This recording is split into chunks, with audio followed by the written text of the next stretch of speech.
अब इस सिनेरियो में अगर हम एक और कैंडल का वेट करें तो मार्केट तो यहाँ तक जा चुकी है, और यहाँ से आप ट्रेड उठा भी लेते हो तो आपका स्टॉप लॉस कहाँ पे आएगा। एक चीज़ जो बहुत ही कॉमन है लोगों के अंदर मिसकंसेप्शन, वो कैंडलस्टिक पैटर्न से रिलेटेड है।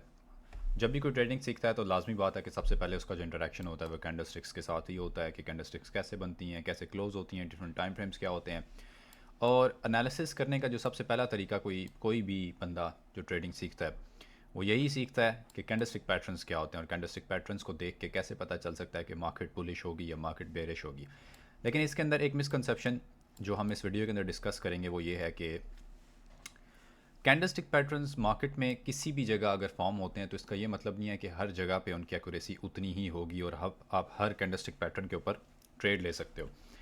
इस वीडियो के अंदर इसी चीज़ को हाईलाइट करेंगे। मैंने जैसे पहले ही कुछ जोन यहाँ पे मार्क किए हुए हैं। 4 आवर्स का टाइम फ्रेम है जीबीपी यूएसडी के ऊपर, और 4 आवर्स का टाइम फ्रेम इसलिए क्योंकि मैं हमेशा बड़े टाइम फ्रेम के ऊपर एनालिसिस करता हूँ और अपनी एंट्री जो है वो छोटे टाइम फ्रेम के ऊपर आके फिर उनको रिफाइन करता हूँ और उनको एग्जीक्यूट करता हूँ। इससे एक फ़ायदा ये भी हो जाता है कि बड़े टाइम फ्रेम के ऊपर आप एनालिसिस करते हो तो आपको एक लंबी एंट्री मिल सकती है। आप 20 या 30 पिप्स को टारगेट नहीं कर रहे होते, फिर आप 300 या 400 पिप्स को देख रहे होते हो। अब मैंने यहाँ पे आपके सामने सपोर्ट जोन और एक रेजिस्टेंस एरिया मैंने मार्क किया हुआ है।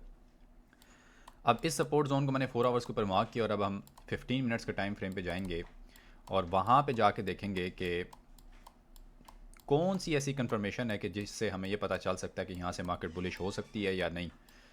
तो ये वो एरिया जो मैंने मार्क किया हुआ था, ऑलरेडी मार्केट यहाँ से रिजेक्ट हुई थी तो मैंने इसको मार्क कर लिया।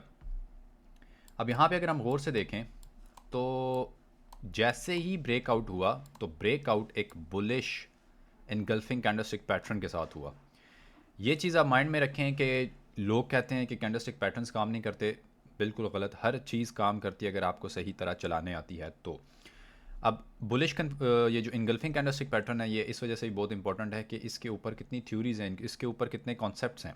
लोगों ने पूरी पूरी स्ट्रैटेजी सिर्फ इनगल्फिंग के ऊपर बनाई हुई है, लेकिन मैं ज़्यादा इनगल्फिंग और डॉजी कैंडलस्टिक को ही प्रेफर करता हूँ। बाकी कैंडलस्टिक पैटर्न्स भी अगर कहीं फॉर्म होते हैं तो आप उनको कन्फर्मेशन के लिए देख सकते हैं, लेकिन मैं उनको इतना प्रेफर नहीं करता। अब आपने देखा कि यहाँ पे ब्रेकआउट हुआ बुलिश कैंडलस्टिक पैटर्न के साथ, बुलिश इनगल्फिंग के साथ, और मार्केट ने एक बड़ी मूव ऊपर की साइड पे दी। अब यही कैंडलस्टिक पैटर्न अगर यहाँ पे कहीं पे बीच में आपको मिलता तो ऑब्वियसली उसकी इतनी एक्यूरेसी नहीं थी। सपोर्ट जोन के ऊपर एक्यूरेसी इसकी ज़्यादा है।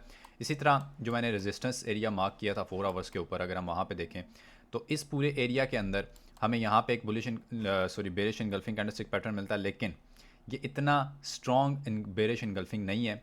लेकिन अगर आप इस ब्रेकआउट जैसे अपने सपोर्ट एरिया पे हमने बुलिश इनगल्फिंग देखी, वो ब्रेकआउट हुआ और वो बनी, मार्केट ने इस रेंज को जो छोटी सी रेंज क्रिएट की थी यहाँ पे बेरिश इनगल्फिंग के साथ उसने मार्केट ने ब्रेकआउट दिया, और उसके बाद फिर आप देख सकते हैं कि मार्केट कितना नीचे गई।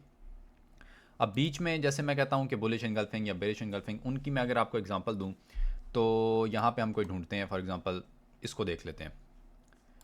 इस बेरिश इनगल्फिंग को देखते हैं जो यहाँ पे हमारे पास बनी है। अब मार्केट इस बनने के बाद भी मार्केट रेंज करती रही, थोड़ी सी ऊपर गई, थोड़ी सी नीचे गई।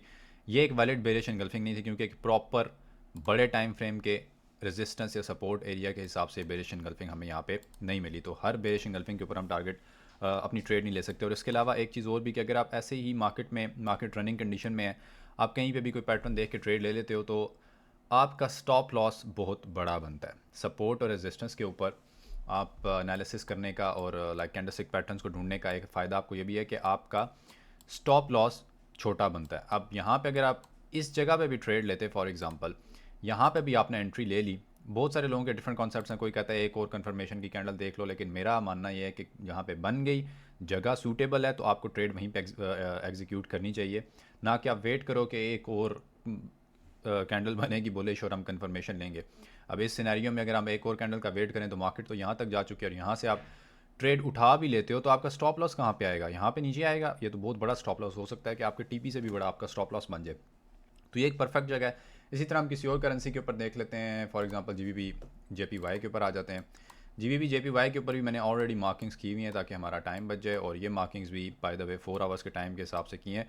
अब ये रेजिस्टेंस एरिया मैंने क्यों मार्क किया है, आई एम श्योर कि कोई ना कोई पीछे ये मार्केट यहाँ से रिजेक्ट हुई होगी किसी टाइम फ्रेम के ऊपर। डेली टाइम फ्रेम में खोलता हूँ। ये मेरा वो एरिया मार्क किया और आप देख सकते हैं कि ये एक रेजिस्टेंस एरिया है, इस वजह से मैंने इसको मार्क किया। तो वापस 15 मिनट्स के ऊपर आते हैं और यहाँ पे आके देखते हैं कि मार्केट अपने रेजिस्टेंस एरिया में तो आ गई थी। मुझे ऑलरेडी पता था कि रेजिस्टेंस एरिया है ये डेली टाइम फ्रेम के ऊपर, लेकिन कोई ना कोई तो मुझे कंफर्मेशन चाहिए कि मार्केट यहाँ से वापस जाएगी। तो ऑब्वियसली मेरी कंफर्मेशन जो होगी वो कैंडलस्टिक पैटर्न्स के थ्रू ही होगी। अब वैसे कैंडलस्टिक पैटर्न्स के अलावा भी अगर आप देखें तो यहाँ पे कितनी बड़ी बड़ी मार्केट्स ने विक्स दी हैं। अब ये विक्स भी एक इंडिकेशन है कि मार्केट यहाँ से वापस रिवर्स हो सकती है, और जो कि आपने देखा कि मार्केट यहाँ से वापस रिवर्स हुई और ये डेली टाइम फ्रेम का रेजिस्टेंस एरिया था। तो ऑब्वियसली मार्केट अगर रिवर्सल लेगी तो वो कोई 20 30 या 40 पिप्स का तो लेगी नहीं, तो फिर 400 500 पिप्स तो ईजिली डेली टाइम फ्रेम के हिसाब से आ जाती हैं। अब यहाँ पे अगर हम देखें कैंडलस्टिक पैटर्न्स को, तो हमारे पास इन सारी विक्स के साथ साथ यहाँ पे एक तो डॉजी, जो कि मैंने आपको बताया मेरा फेवरेट कैंडलस्टिक पैटर्न है, उसके साथ इन्वर्टेड हैमर मैं इसको इतना प्रेफर नहीं करता, लेकिन ये एक इंडिकेशन है कि मार्केट यहाँ से वापस रिवर्स हो रही है। तो ये चीज़ माइंड में रखें कि किसी भी रेजिस्टेंस या किसी भी सपोर्ट के ऊपर डॉजी कैंडलस्टिक पैटर्न मिलता है, उसके बाद कि आप एक दो कैंडल्स देखें, कंफर्मेशन लें और ट्रेड एग्जीक्यूट करें। तो ये डॉजी कैंडलस्टिक जो ख़ास तौर पे है, ये एक बहुत स्ट्रॉन्ग कैंडल होती है, और सिर्फ इस डॉजी के ऊपर भी बहुत सारे लोगों ने अपनी अपनी थ्योरीज और पूरे पूरे कॉन्सेप्ट्स बनाए हुए हैं। आई होप कि इस वीडियो के बाद आपको ये चीज़ एटलीस्ट क्लियर हो गई कि मार्केट में हर जगह पे कैंडलस्टिक पैटर्न्स फॉर्म हो रहे होते हैं, लेकिन हर जगह पे आप उनको देख के ट्रेड नहीं ले सकते। हमेशा सपोर्ट और रेजिस्टेंस एरियाज़ के अंदर ही कैंडलस्टिक पैटर्न्स को देखें, और ये तभी हो सकेगा जब आपको सपोर्ट और रेजिस्टेंस एरिया सही मार्क करने आते होंगे।